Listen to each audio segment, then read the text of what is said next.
Oke, langkah pertama di sini aku udah siapkan 200 gram tape singkong. Nah, untuk tapenya ini harus benar-benar matang ya, karena kalau udah benar-benar matang, mudah banget untuk dihancurkan atau dilumatkan menggunakan garpu seperti ini. Nah, kalau udah benar-benar lumat, selanjutnya kita tambahkan dengan 2 butir telur utuh. Kemudian ini kita aduk-aduk dulu sampai tercampur rata. Nah, kalau udah tercampur rata seperti ini, selanjutnya di sini mau aku tambahkan gula pasir sebanyak 120 gram. Untuk yang suka manis bisa ditambahkan untuk takaran gulanya ya. Kemudian ini kita aduk-aduk rata kembali. Selanjutnya aku tambahkan dengan 1 sendok makan susu bubuk, ini kita ayak terlebih dahulu. Selanjutnya aku tambahkan dengan 1 sendok teh garam dapur, 1 sendok teh ragi instan, dan 250 gram tepung terigu protein sedang. Untuk tepung terigunya ini kita ayak terlebih dahulu agar tidak ada tepung terigu yang bergerindil atau kotoran yang masuk ke dalam adonan. Kalau semua tepung terigunya udah kita ayak dan kita saring seperti ini, kemudian ini mau aku campurkan dulu, aku aduk-aduk rata seperti ini aja. Kemudian aku tambahkan dengan 250 ml santan dengan kekentalan sedang. Kita masukkan santannya bertahap. Untuk santannya sendiri, ini santannya dalam keadaan mentah ya, gak perlu kita masak. Selanjutnya kita aduk-aduk sampai tercampur rata. Nah, karena di sini aku mengaduknya udah cukup berat menggunakan sendok, selanjutnya aku aduk menggunakan spatula seperti ini. Kemudian untuk sisa santannya kita masukkan semua, selanjutnya ini kita aduk-aduk kembali. Nah, kalau semua bahannya udah tercampur rata seperti ini, kita rapikan dulu untuk bagian pinggirnya ini menggunakan spatula. Kemudian di sini aku udah siapkan 60 gram margarin yang udah aku lelehin seperti ini. Kemudian kita masukkan semua margarinnya. Selanjutnya ini kita aduk-aduk rata sampai semua bahannya tercampur rata. Pastikan margarinnya ini benar-benar tercampur rata ya, karena kalau nggak tercampur rata nanti akan membuat kuenya ini jadi bantat. Nah, ini kalau udah tercampur rata seperti ini udah siap kita resting atau kita istirahatkan. Nah, di sini aku pindahkan dulu ke wadah yang lebih besar karena nantinya kuenya ini atau adonannya ini akan mengembang 2 kali lipat. Nah, untuk penampakannya seperti ini setelah aku pindahkan ke wadah yang lebih besar ya. Selanjutnya kita tutup menggunakan kain bersih atau bisa juga dengan plastik wrap. Untuk bagian atasnya aku tindih seperti ini, kemudian ini siap kita resting atau istirahatkan selama 1-2 jam tergantung dari suhu daerah masing-masing ya. Setelah 1,5 jam ini aku diamkan, ini udah mengembang 2 kali lipat. Selanjutnya kita aduk-aduk dulu untuk mengeluarkan gas di dalam adonannya ini. Untuk tekstur adonannya ini seperti ini ya, jadi adonannya lengket dan kental seperti ini, itu tandanya ini adonannya udah siap kita gunakan. Selanjutnya di sini aku udah panaskan cetakannya, kemudian kita olesi dengan margarin atau mentega. Pastikan saat mengolesi ini harus benar-benar banyak ya, karena ini aku nggak menggunakan cetakan yang anti lengket, jadi aku gunakan cetakan wikang seperti ini. Kemudian kita masukkan adonannya, ini aku masukkan sepertiga dari cetakannya. Untuk apinya di sini aku pakai api paling kecil ya. Nah, ini kita masukkan semua ke dalam cetakannya. Untuk teman-teman yang menggunakan cetakan anti lengket atau cetakan teflon, untuk margarinnya nggak usah diolesi terlalu banyak ya. Tapi untuk teman-teman yang menggunakan cetakan seperti yang aku punya, teman-teman wajib banget untuk diolesi dengan margarin yang cukup banyak agar nantinya saat dibalik ini kuenya nggak lengket. Kemudian untuk bagian atasnya aku tambahkan dengan mesis coklat. Kalau ini opsional aja, kalau nggak suka bisa di skip. Dan untuk bagian atasnya lagi ini kita tutupi dengan adonan yang tadi ya. Nah, untuk memudahkan untuk proses nanti membalik kuenya ini, jadi aku di sini nggak terlalu penuh untuk pengisian adonan ke dalam cetakannya. Jadi aku cukup pakai 3/4 dari cetakan aja. Nah, untuk bagian atasnya ini kita bisa ratakan seperti ini agar lebih rapi. Selanjutnya ini bisa kita tutup dan kita tunggu sampai adonan bagian atasnya itu mengering. Kalau bagian atasnya ini udah setengah kering seperti ini dan gak lengket seperti ini udah siap kita balik. Nah, untuk cara membaliknya kita sisir di bagian pinggir-pinggirnya terlebih dahulu ya. Hati-hati karena ini kuenya sangat-sangat empuk jadi mudah sekali retak.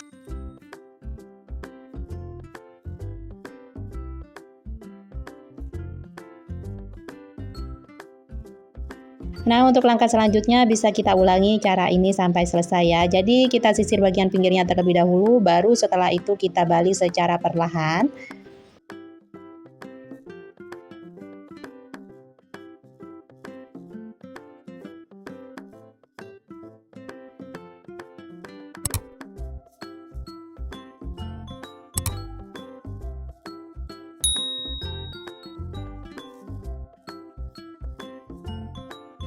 Nah, kalau semua kuenya udah kita balik, selanjutnya kita tunggu sampai kuenya ini benar-benar matang ya.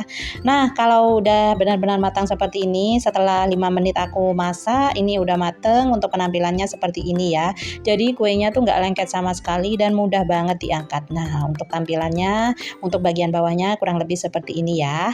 Nah, selanjutnya ini bisa kita angkat dan kita ulangi sampai semua kuenya habis.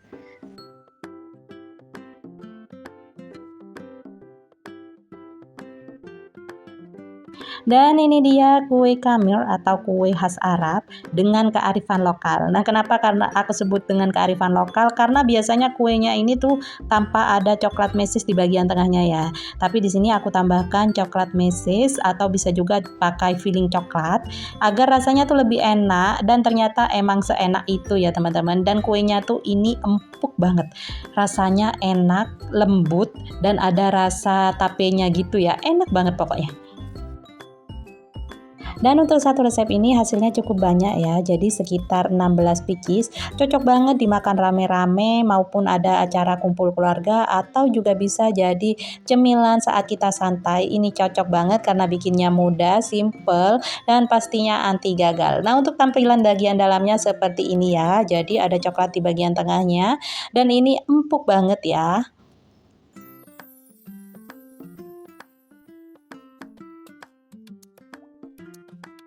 Tuh bisa dilihat kalau kuenya tuh super empuk banget dan lembut banget.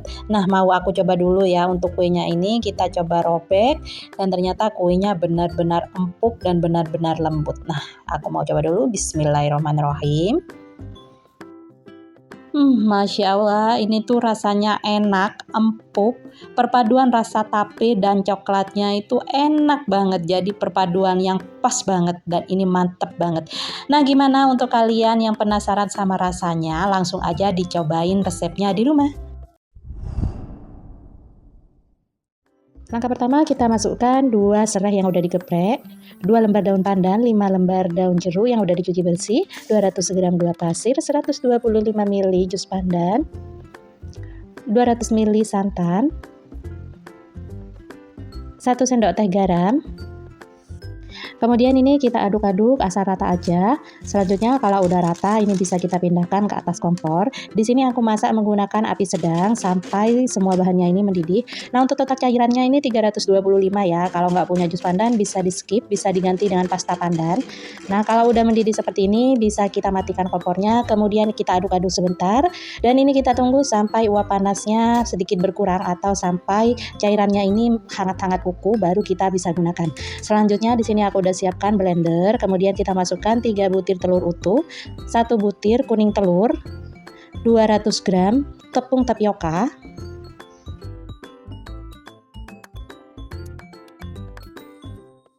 1 sendok teh ragi instan, 2 sendok makan tepung ketan, kemudian kita masukkan cairan santannya dalam keadaan hangat-hangat kuku, tujuannya agar raginya tidak mati. Selanjutnya kita tambahkan dengan 50 gram atau 50 ml margarin yang udah kita cairkan, kemudian ini kita aduk rata dulu, asal rata aja ya, nggak usah sampai yang tercampur rata banget. Nah, kalau udah, ini bisa kita masukkan untuk pewarnanya, karena di sini warnanya kurang cerah, jadi aku tambahkan dengan pewarna hijau apel, kemudian aku tambahkan juga dengan pewarna orange agar warnanya lebih natural. Nah, kalau udah ini kita aduk-aduk sebentar, kemudian ini siap untuk kita blender. Nah, setelah aku blender ini hasilnya seperti ini, udah tercampur rata dan cukup halus. Selanjutnya kita aduk-aduk dulu sebentar, kemudian ini mau aku tutup dan aku diamkan selama kurang lebih 1-3 jam.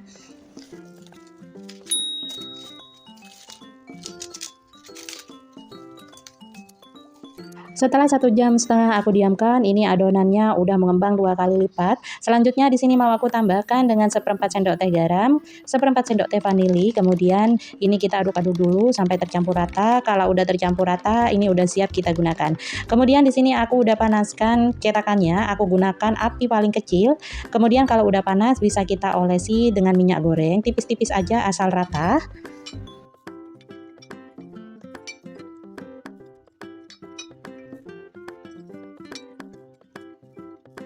Kalau cetakannya udah panas, bisa kita tuangkan adonannya. Di sini aku tuangkan sekitar setengah dari cetakan, karena nantinya adonannya ini akan mengembang.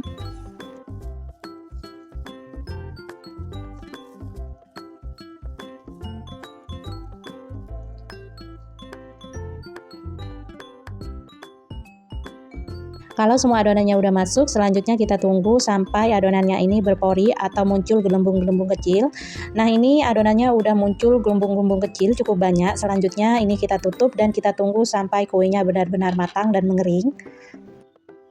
Setelah bagian atasnya mulai mengering dan ini kuenya udah benar-benar matang, di sini mau aku keluarkan dulu dari dalam cetakan. Nah, untuk mengeluarkannya ini cukup mudah sekali ya, jadi nggak lengket sama sekali, bisa kita lihat. Nah, ini kita sisir bagian pinggir-pinggirnya, kemudian ini bisa kita angkat. Untuk hasilnya seperti ini ya. Selanjutnya kita ulangi cara ini sampai selesai.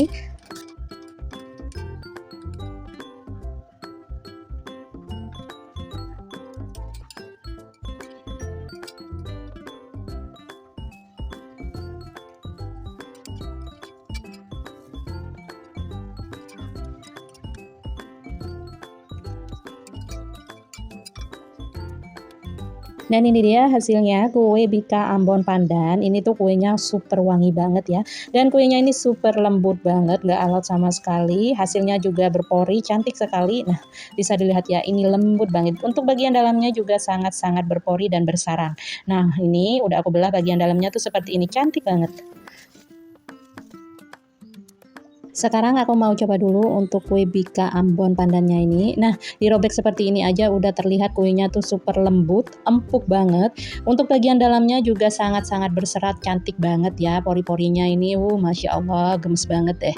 Nah, ini tuh lembut banget, Masya Allah, kenyal dan lembut banget. Jadi wajib banget untuk kalian cobain di rumah.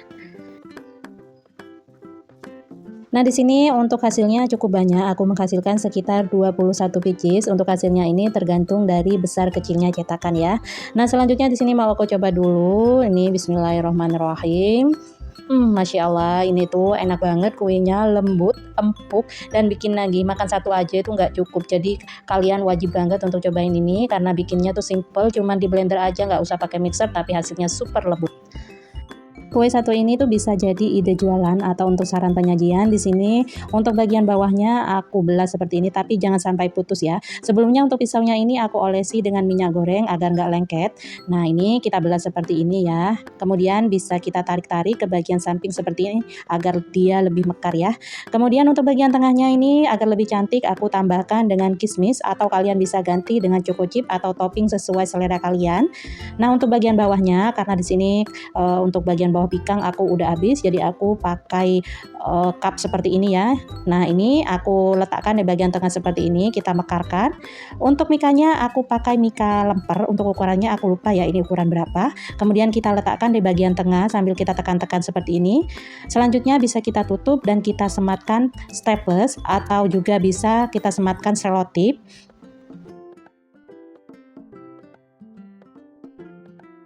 Selanjutnya agar tampilannya lebih cantik, aku sematkan dengan stiker thank you seperti ini. Nah, hasilnya seperti ini bisa jadi ide jualan maupun ide sajian saat ada acara di rumah ya. Dan ini hasilnya cukup banyak, sekitar 21 pieces, jadi cocok banget dimakan rame-rame. Nah, untuk kalian yang penasaran sama rasanya, bisa langsung aja kalian cobain resepnya di rumah. Langkah pertama di sini aku udah siapkan 250 gram tepung beras, 1 sendok teh ragi instan, 1 sendok makan gula pasir, dan seperempat sendok teh garam dapur. Selanjutnya semua bahan keringnya ini kita aduk-aduk dulu sampai tercampur rata. Kalau udah tercampur rata, selanjutnya aku tambahkan dengan 500 ml santan. Untuk santannya ini aku masukkan secara bertahap, kemudian kita aduk-aduk sampai tercampur rata.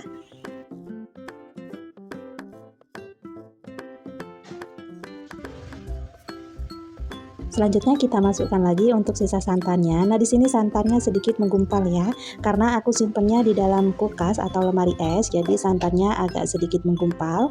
Nah, di sini kita aduk-aduk kembali semua bahannya ini sampai tercampur rata. Kalau udah tercampur rata, ini bisa kita istirahatkan atau kita diamkan adonannya selama kurang lebih 1-3 jam dengan cara ditutup dengan kain bersih seperti ini ya. Selagi menunggu adonannya siap digunakan, di sini aku bikin bahan kuahnya. Aku udah siapkan 75 gram gula jawa atau gula merah, 50 gram gula pasir, Setengah sendok teh garam, 1 lembar daun pandan yang sudah aku simpul, kemudian aku tambahkan dengan 600 ml santan. Untuk santannya ini aku pakai kekentalan sedang. Kalau teman-teman mau pakai santan kental juga nggak apa-apa, boleh banget. Selanjutnya kita aduk-aduk dulu asal rata aja. Kalau udah cukup rata, ini bisa kita pindahkan ke atas kompor. Kemudian ini kita masak menggunakan api sedang sambil sesekali kita aduk seperti ini. Selagi menunggu kuahnya ini panas, di sini aku siapkan dulu untuk pengentalnya. Aku siapkan 1 sendok makan maizena, kemudian kita tambahkan dengan secukupnya air. Selanjutnya kita aduk-aduk dulu sampai tercampur rata. Kalau udah tercampur rata, ini bisa kita sisihkan dulu. Kembali lagi ke bahan kuahnya. Nah, kalau bahan kuahnya udah cukup panas seperti ini, bisa kita masukkan untuk bahan pengentalnya. Nah, di sini kita masukkan pelan-pelan aja sambil kita aduk-aduk seperti ini agar tidak menggumpal. Selanjutnya kita tunggu sampai kuahnya ini benar-benar mendidih.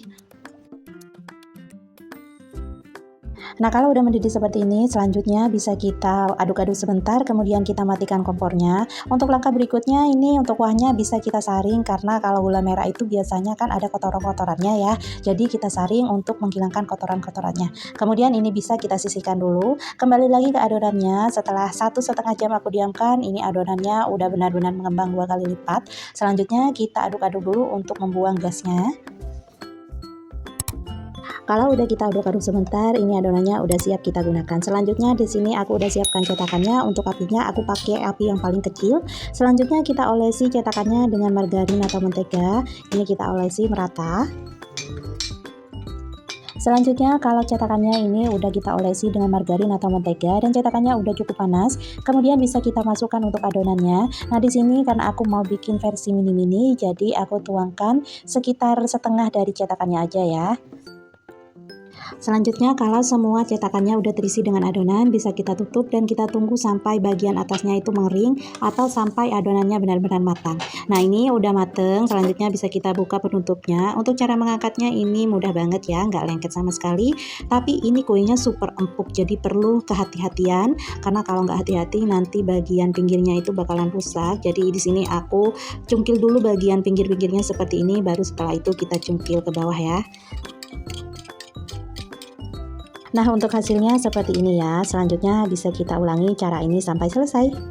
Sedikit saran agar memudahkan kuenya lepas dari cetakannya ini, bisa kita gunakan api kecil, tapi apinya nggak perlu dimatikan ya ketika kuenya matang, dan tunggu bagian pinggirnya itu sampai benar-benar terlepas dari cetakannya ya, baru setelah itu bisa kita cungkil. Dan itu mudah banget, itu nggak lengket sama sekali, bisa kalian coba di rumah.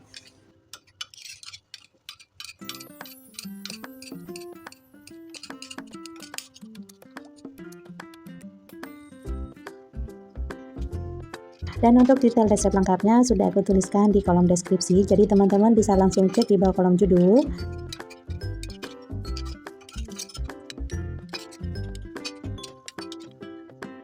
Dan ini dia hasilnya kue apem mini, hasilnya bersarang dan berpori seperti ini ya. Dan kuenya ini super empuk banget. Dan ini tuh enak banget, cocok banget untuk jadi teman ngemil di sore hari. Bisa kita lihat untuk bagian tengahnya itu Masya Allah serat-seratnya terlihat banget ya, dan ini kuenya enak, empuk, gak alot sama sekali. Dan untuk satu resep ini hasilnya cukup banyak, sekitar 23 pieces tergantung dari besar kecilnya cetakan ya. Untuk saran penyajian, ini bisa kita sajikan bersama kuah kinca seperti ini. Dan kalau ini dicoba itu kuenya tuh enak banget, lembut, dari potongannya aja udah kelihatan kalau kuenya super lembut. Kita coba dulu, bismillahirrahmanirrahim. Masya Allah, ini tuh enak, kuenya lembut, manisnya pas, nggak kemanisan, dan ini tuh enak banget. Makan satu aja bener-bener nggak cukup, kalian harus cobain resep ini. Dan untuk teman-teman yang penasaran sama rasanya, bisa langsung aja kalian cobain resepnya di rumah.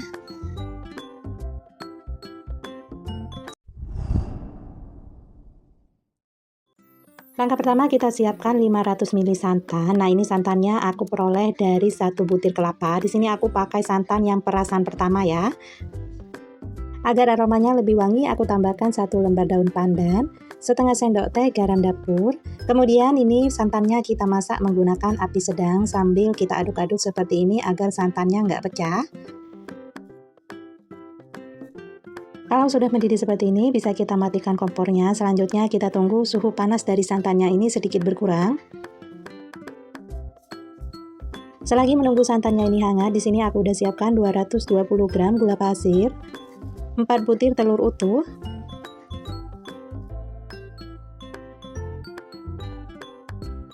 kemudian ini kita kocok-kocok atau kita aduk-aduk sampai gulanya sedikit larut.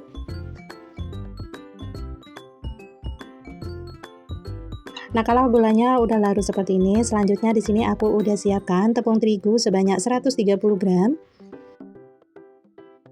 Selanjutnya kita aduk-aduk sampai tepung terigunya ini tercampur rata. Nah, kalau udah tercampur rata seperti ini, kemudian di sini aku udah siapkan kentangnya. Nah, di sini aku udah siapkan 500 gram kentang yang udah aku rebus kemudian aku haluskan. Nah, untuk teksturnya sendiri aku nggak terlalu halus ya, jadi masih ada sedikit kasar-kasar. Tapi kalau teman-teman mau pakai yang halus banget, boleh juga, nggak masalah. Nah, di sini kita masukkan semua kentangnya, kemudian ini kita aduk-aduk kembali sampai tercampur rata. Nah, di sini karena wadahnya aku rasa kurang besar, jadi mau aku pindahkan dulu ke wadah yang lebih besar ya. Nah, di sini udah aku pindahkan ke wadah yang lebih besar. Selanjutnya kita aduk-aduk kembali ini semua bahannya sampai tercampur rata. Kalau udah tercampur rata, bisa kita masukkan santannya. Di sini aku masukkan santannya dalam keadaan hangat, boleh juga dalam keadaan dingin ya. Kemudian kita aduk-aduk ini sampai tercampur rata. Nah, untuk santannya aku bagi jadi 2 tahap seperti ini ya, untuk memudahkan untuk proses pencampuran semua bahannya. Nah, kalau udah tercampur rata, teksturnya sedikit encer. Kemudian di sini aku tambahkan dengan mentega cair sebanyak 2 sendok makan. Selanjutnya kita aduk-aduk kembali sampai tercampur rata. Pastikan semua bahannya ini benar-benar tercampur rata ya. Nah, kalau udah tercampur rata, ini adonannya udah siap kita gunakan. Kemudian di sini aku udah panaskan cetakannya, aku gunakan api yang paling kecil. Kemudian cetakannya kita olesi dengan mentega atau minyak. Di sini aku pakai sisa mentega cair yang tadi ya. Jadi aku terlalu banyak mencairkan mentega, jadi aku pakai untuk olesan aja seperti ini. Kemudian kita olesi secara merata. Kalau cetakannya udah kita olesi mentega, selanjutnya bisa kita tuangkan adonannya. Di sini adonannya aku tuangkan sekitar 3/4 dari cetakan.